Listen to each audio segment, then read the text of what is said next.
It's a gorgeous sunny morning and I'm in the mood to paint some flowers now. I'm just going to have a little experiment with a new idea. I'm just going to wake up my lovely, what's it called? It's a purpley pink colour here.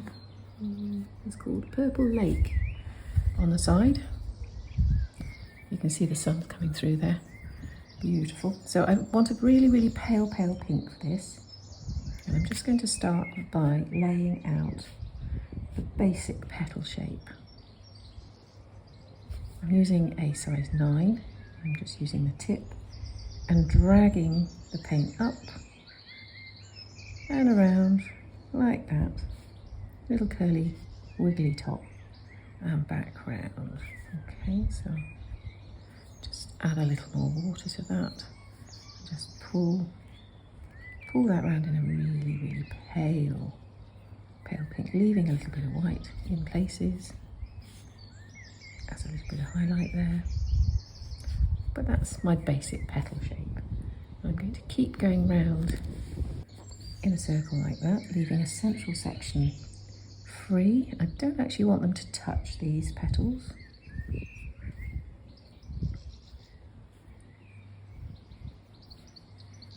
I'm going to be being very careful not to fill them all in completely.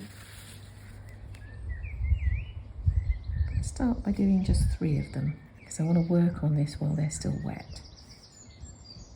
There we go. Round the corner there like that. So not so wet that they've still got a bead on them, but they've still got that ability to transfer colour upwards. I'm going to get a much more concentrated version of this lovely purple here. I'm just going to drop that in at the bottom section. So the original paint that I put down is still damp, and it allows the colour to bleed up a little bit. That one's just drying a little bit too much, that one, but it's fine. I'm going to encourage it up. There we go. And a little bit more colour there. Just letting the magic happen, letting the colour bleed up the petal. Okay, now I'd like to encourage some of the dark to move further up, so I'm just going to use the end of my brush, just like that. It gives us some nice fine lines into our flower. So I'm going to keep moving all the way around, doing the same. So another sort of almost like a scoopy petal shape with a little wiggly edge to it. Dab off some of the paint. Just want a really light, pale paint going up to start with. And then I go back in and get a darker version and just drop it into the wet there. Not encouraging it too far up, and then I will take the end of my other brush and put in some of those lines of detail. And the effect is actually really quite good. Simply going to work my way all the way around, bringing each of these petals on. Tiny bit more water there, less paint. There we go. A little bit of white left in there. Then back into my paint for a more concentrated version, just to drop it in there and allow it time to spread. Tiny bit extra there. You can see I'm not forcing it up, I'm just dropping it into the end there, and it should bleed up through the rest of the paint. Back to my little end of my little thin brush, and a few little lines up into the rest of the petal. Okay. Again, petal this side. They're not all the same size, it really doesn't matter. Nature is so beautiful that it comes in all shapes and sizes. Sometimes it's regular, sometimes it's a little bit erratic. I'm going to do these last 2 together with can see my first one's much bigger than my last ones, but I don't really mind. It's not bothering me because I'm really just enjoying putting colour on the page. You can see I'm using a sort of a little random sort of stabby motion with the top third of my brush there. Oh, and then I'm going to pop the darker section in again, down here, allowing it a chance to bleed into the rest of the flower. Now I can feel, I don't know if you can see, but my paper is buckling very, very slightly because I've obviously put quite a lot of water onto these. But as I haven't put the wash right the way across the whole page, this is fine. It's not going to buckle so much that it interferes with the final effect of the drawing. If I'd washed the whole thing down, then I would probably have had to tape it down. But I'm using a 300 gram weight paper, which is working rather nicely with this. This one here was perhaps put on when it was a little bit too wet, so it's gone a little thick, but the others are looking really rather lovely. I'm going to put a bit dark, a bit more dark there to balance them out. Just allowing that to move a little bit more into that section. Balance it out. So there we go. And again, draw my little lines up. They give you such a lovely sense of detail, these little lines.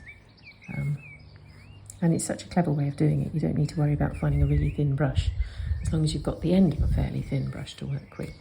So I'm quite happy with that. I'm going to leave that as it is for the moment. And then I'm going to start thinking about the central section, but I'm going to be very careful not to touch into this wet pink. I'm going to start with a lemon yellow for the central core. There we go. I'm just going to use the tip of my number 4 brush. I'm going to be dotting that in and around the centre here. I'm going to leave some white sections and be careful not to go too close to that lovely dark red.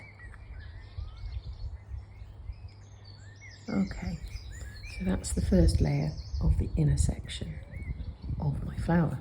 And then I'm going to move to this lovely buttery cadmium yellow and tickle that and get that moving. I want quite a strong colour from this, so I'm going to make it quite concentrated. And here we go, I'm going to drop some of that in as well. Staying more towards the edges, but again not touching into that pink. Just adding an extra texture of colour in here, in between some of those lovely lemon yellow blobs. Allowing the colour to pull together, but I'm not going into the centre with this, just around the edges there.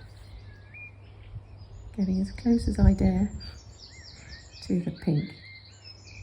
I mean, if it does bleed in, it's not the end of the world. But I'd like it to be slightly drier before it touches.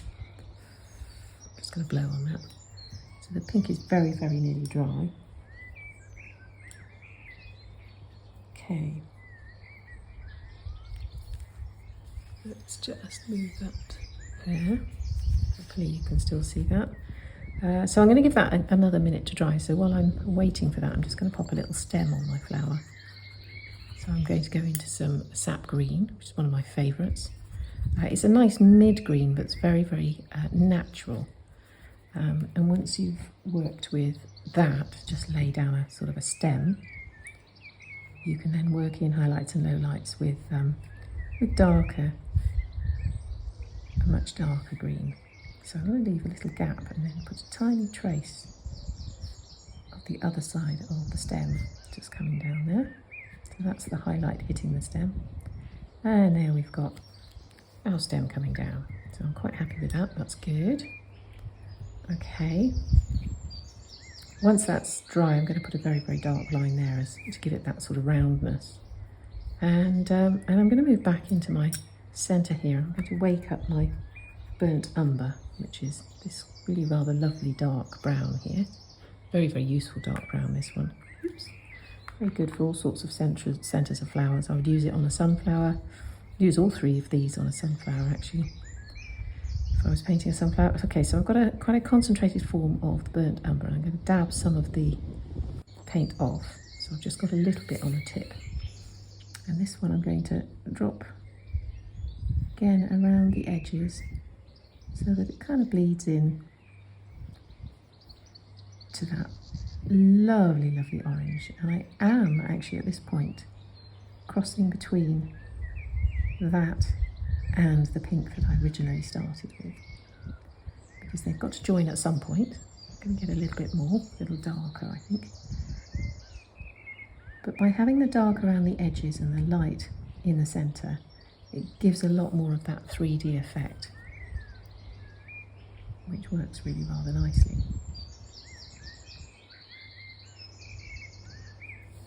A bit more dark. I'm very nearly finished with this. I'll just leave it to dry where it is, because I've still got some sort of puddles of paint in this central section that will continue to sort of merge together. But I'm actually really very pleased with how this has turned out. There we go.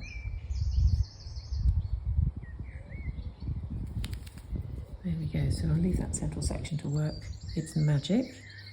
And now the last thing I'm going to do is put that darker section that I promised you on the stem. So I'm going to go into the sap green again. You could just go to a darker green, a completely darker colour, but I'm just going to use a more concentrated version of that lovely sap green that I mixed up before. And then you get that sort of three-dimensional rounded feel to the stem. And that is the basic of this type of flower. I really enjoyed that. I'm going to see how many more I can paint this morning.